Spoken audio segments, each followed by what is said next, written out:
this. I'm sure it's not something you take lightly, but how do you balance not making it too much of a weight? Yeah, there's only 32 of these jobs in the league, and I feel so fortunate to be a part of the NHL, be a part of this, representing Winnipeg, the Winnipeg Jets.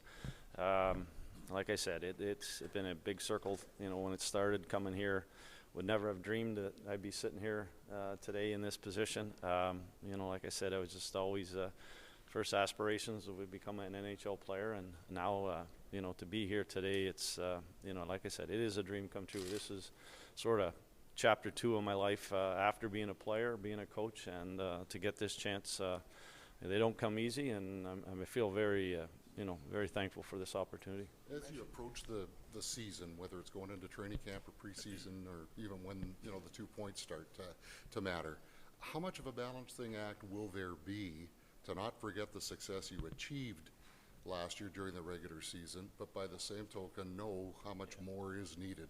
Yeah, it's like I said, it's a hard league, and you just can't rest on what you've done in the past. There's lots of teams that have success and then take the step back, and that's going to be a big message to our group.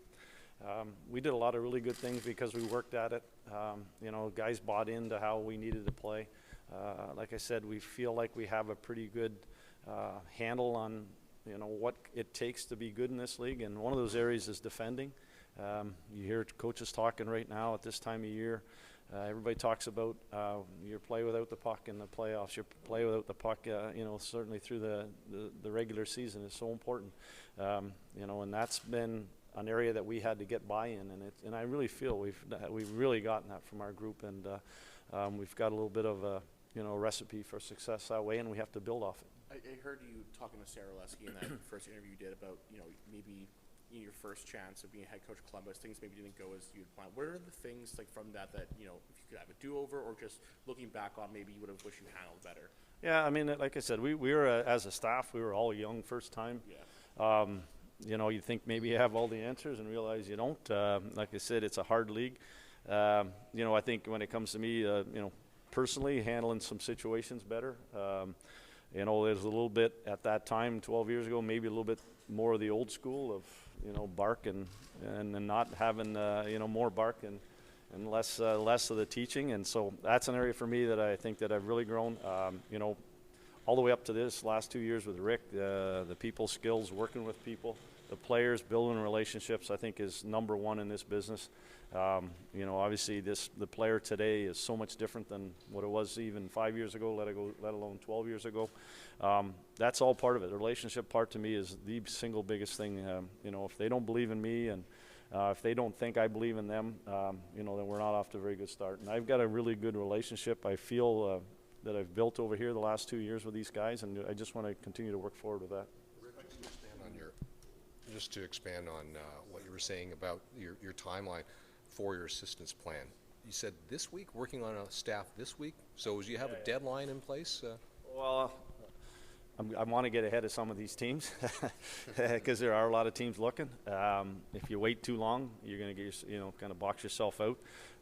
So it really, I've already, like I said, I've gotten a lot of text messages. I've already sort of touched base with guys. It was my real message to everybody is I got to get through Monday. My press conference, it's only going to last 10 minutes, and then I can get on the phone and get going. But I know I've told them all that I'm ready. I need to talk, pretty quick here, and and that'll be my message. Is that obviously I want to do an interview process with them, but I also, I can't be one of the ones kind of hanging on the line here, waiting for another better job or a better situation. That I'm going to move forward as quick as possible. How much overlap has there been between guys that you have on your personal wish list and ones who've already reached out? It might seem Hint is a really good fit. Yeah, you know what? Being in the game, being in the league for as long as I have, I've gotten some really good relationships.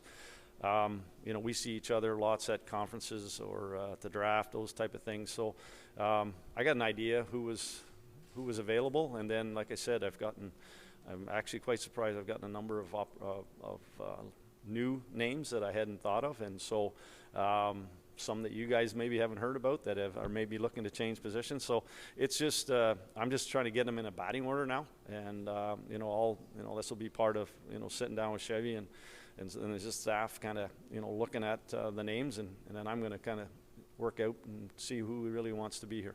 Scott, you talked about working with Rick here the last 2 years. What will be your takeaways from just being able to work with someone of his stature and experience as he now sets off into the Yeah, now that he's a part of the media, you mean? Yeah. You know, well, the biggest thing, you know, our friendship and our just working together goes back to '81.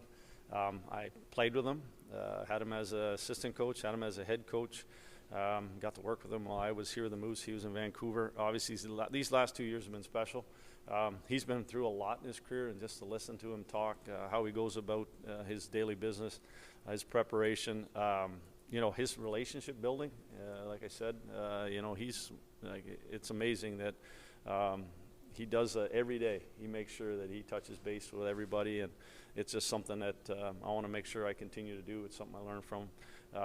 Yeah, but you know, you can tell he's been on the bench a long time, and he's shared an awful lot of experiences with me over the last couple of years. And but he also, you know, he's in the line of some great coaches that I've got to work with, not only just head coaches but assistant coaches as well. And so you try to take a little bit from everybody. I know you hear that often, but it's amazing how you know, for me, trying to get myself lined up in this position as head coach, how you take a little bit from all those guys, and how you you know, help use them to help you in those situations. Do you expect you're still going to see messages on your phone from him, like maybe between periods next season? Yeah, yeah, but I can't always.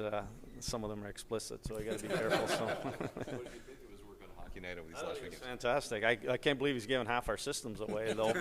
But no, I thought he was good. I thought him and Juice did a great job together, obviously, and being an old player for him. In Kembiak, I thought those two were a great 1-2 punch. You know, though, I thought he was really good, and I'm sure we'll probably see him again. Scott, in this industry, when we talk about dreams coming true, it's often like an 18-year-old kid, a 22-year-old kid, they're breaking in. And I think that one of the things that comes out in you right now, even when you reflect on Columbus and compare it to your growth, there is a sense of excitement. There is a sense that your dream has come true. I'm wondering, did you ever think this wasn't going to happen? What does it feel like? That process must have been something. You know what?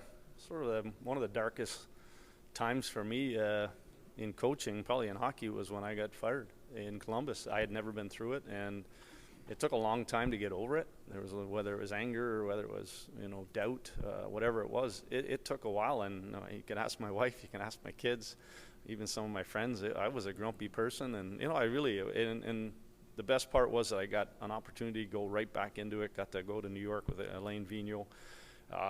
Got my head out of the sand and just decided that, you know, I had to find a way to get better, and that's what I've tried to do for the last 12 years. And you know, it's just my excitement now is just based on the fact that I've grinded out here for the last 12 years. I really, honestly, I've interviewed. I actually had opportunities with some other teams.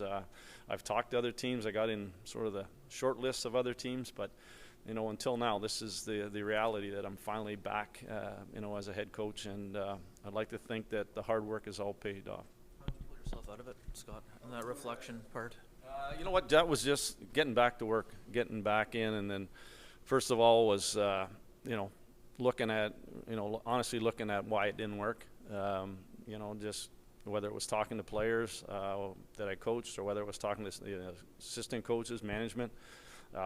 You know, and kind of from there moving forward, and then, you know, making sure that, you know, asking lots of questions. I mean, working with really good coaches, working with real good people, talking to management, you know, and just, you know, a lot of times when they interview me, that was always the question, what happened in Columbus? And so I've been able to, you know, I've answered that question 1,000 times now. So I've moved off, and I'm in a way better place, and I've had success, you know, since then, and you know, now I just feel in such a more positive, more upbeat, more excited, happy. I don't know all the words, but just to be in this position is I'm absolutely thrilled. Remember the time you got the coaching bug and knew it was going to be for you, like, because you had the player assistant job, and then later on you went with the Moose. I mean, what? Yeah, the Reggie Dunlop there going in Houston.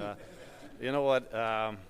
I actually had some coaches, you know, in the NHL and kind of near the end that, you know, always asked me if I ever had aspirations to be a coach.